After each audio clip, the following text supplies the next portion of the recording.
Selamat datang kembali di video terkait pembahasan stoikiometri kimia. Nah, selanjutnya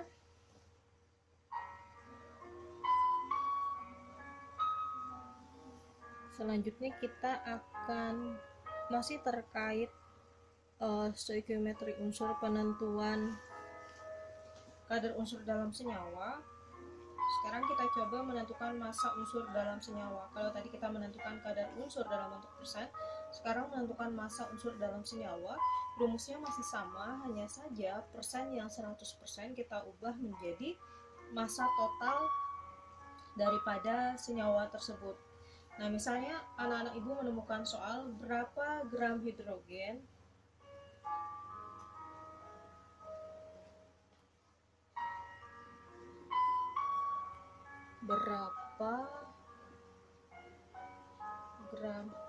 hidrogen yang diperlukan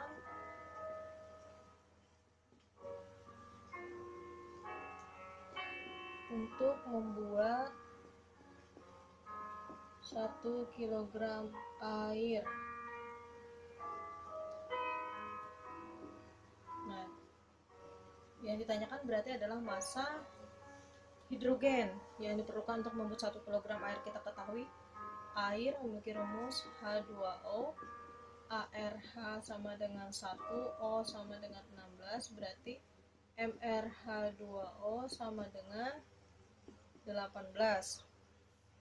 Ya, MrH2O sama dengan 18. Kemudian yang ditanyakan adalah massa si hidrogen.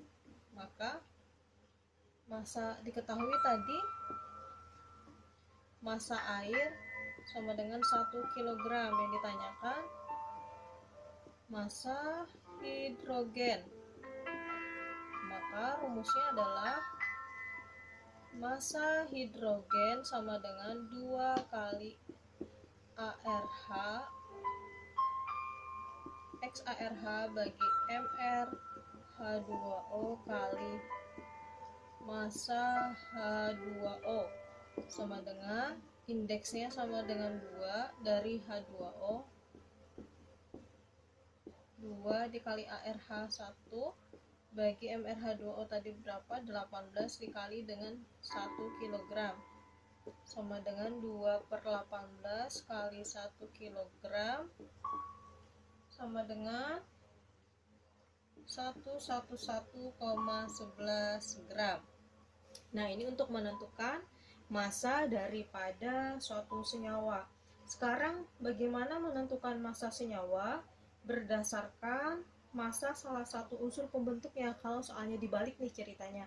Kalau yang pertama tadi menentukan kadar unsur suatu senyawa, kemudian menentukan massa unsur suatu senyawa. Sekarang bagaimana menentukan massa senyawa jika diketahui kadar ataupun massa daripada salah satu unsurnya?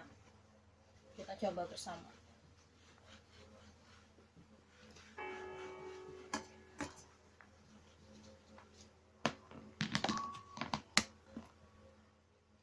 Misalnya ditanyakan berapa massa asam sulfat H2SO4, massa H2 dulu hapus dulu. Misalnya berapa massa H2SO4 asam sulfat yang dapat dibuat dari 64 gram belerang. Belerang itu apa? Berarti sulfur. Misalnya diketahui ARH sama dengan 1, S sama dengan 32, O sama dengan 16. Yang ditanyakan adalah massa dari senyawanya.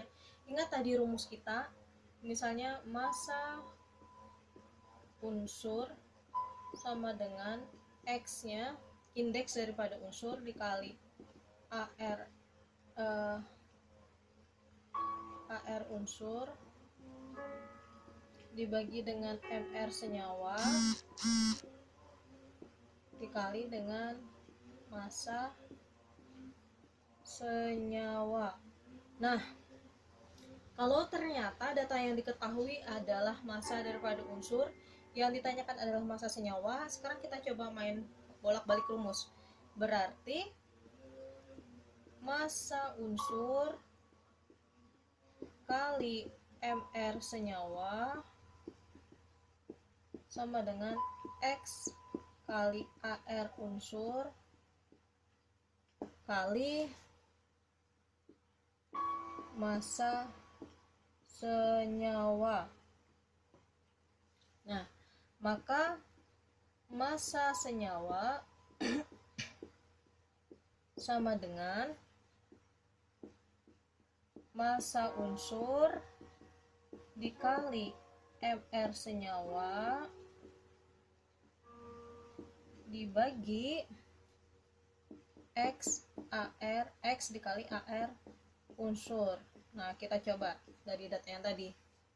Yang ditanyakan massa H2SO4, massa unsurnya diketahui ada unsur belerang, ada 64 gram, dikali mr senyawa. Mr senyawanya H2SO4, berarti mr-nya berapa? 2 ditambah S32 tambah 16 dikali 4, berarti 6 kali 4 24, enggak 2, 4 ke 1 4, 64 ditambah berarti 4 6 8 98 ya. Berarti tadi berapa? MR-nya 98. Berarti 64 kali 98 bagi indeks belerang itu 1, berarti 1 dikali belerang 32 sama dengan, coba dihitung berapa gram, berarti hasilnya adalah 196 gram ya. Ini satuannya gram. Terus ini indeksnya 1, di sini mr, dari satuan coret 196 gram ya. Paham terkait stoikiometri unsur? Sekarang kita lanjutkan ke pembahasan terakhir, yaitu stoikiometri reaksi. Kita masuk ke pembahasan stoikiometri reaksi. Ibu hapus dulu.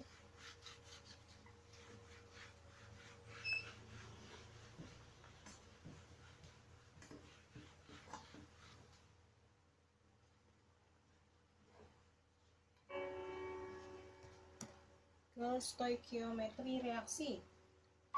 Apa tadi stoikiometri reaksi? Yaitu terkait dengan perbandingan zat-zat dalam suatu reaksi kimia.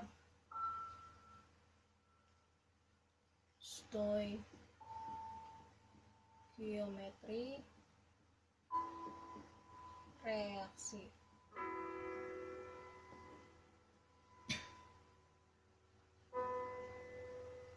Yang terpenting di dalam stoikiometri reaksi ini adalah koefisien reaksi, karena koefisien reaksi ini menjadi dasar di dalam stoikiometri reaksi. Koefisien reaksi menyatakan perbandingan mol dari zat-zat yang terlibat dalam reaksi. Yang mana sih koefisien reaksi? Tadi di dalam stoikiometri reaksi yang terpenting adalah koefisien reaksi.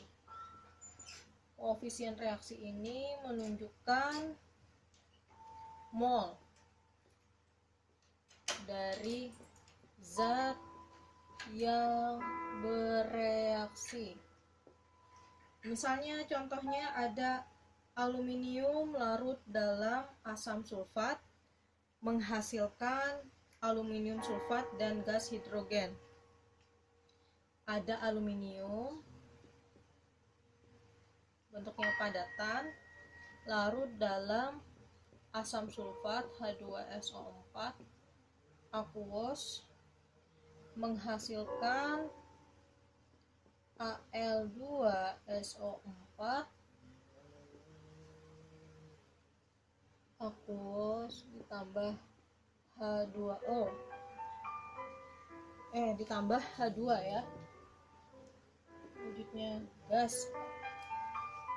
Sini ada 2Al 3H2SO4 3H2. Nah, Di sana koefisiennya berarti Al 2, H2SO4 3, di sini 1, hidrogennya 3. Pertanyaannya, berapa mol gas hidrogen dapat dihasilkan jika digunakan 0,5 mol aluminium? Nah, pertanyaannya misalnya berapa mol gas hidrogen dapat dihasilkan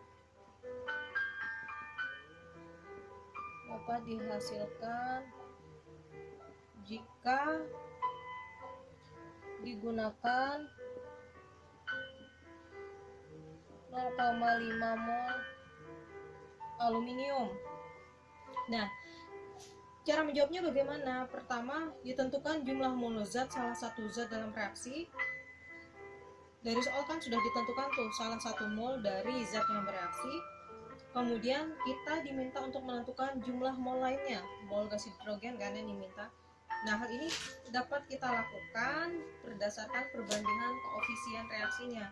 Ingat kata ibu tadi, apa yang dicari maka dia menjadi pembilang, penyebutnya adalah data yang diketahui dikali dengan jumlah data besarnya yang diketahui. Misal tadi jumlah mol zat yang ditanya kan mol gas hidrogen,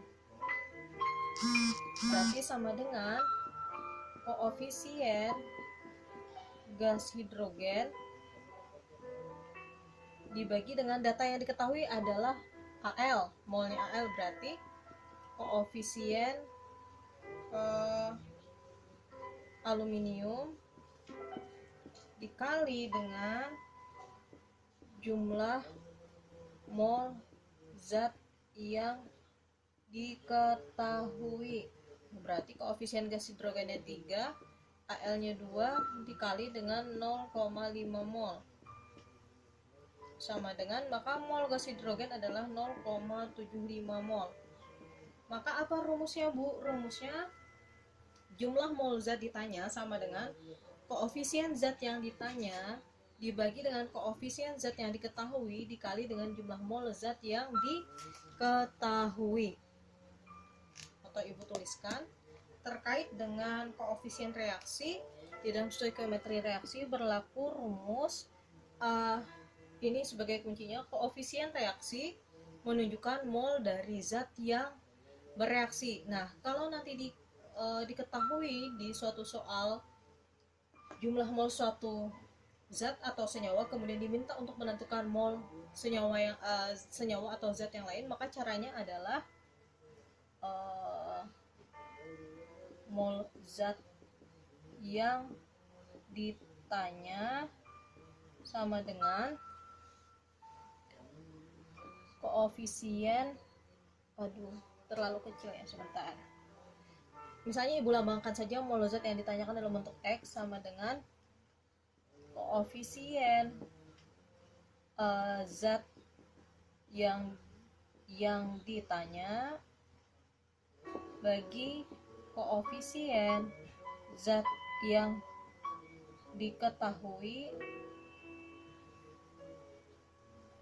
dikali dengan mol zat yang diketahui. Nah, seperti itu.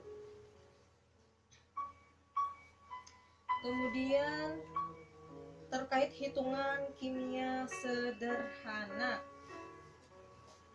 yang ini ibu hapus.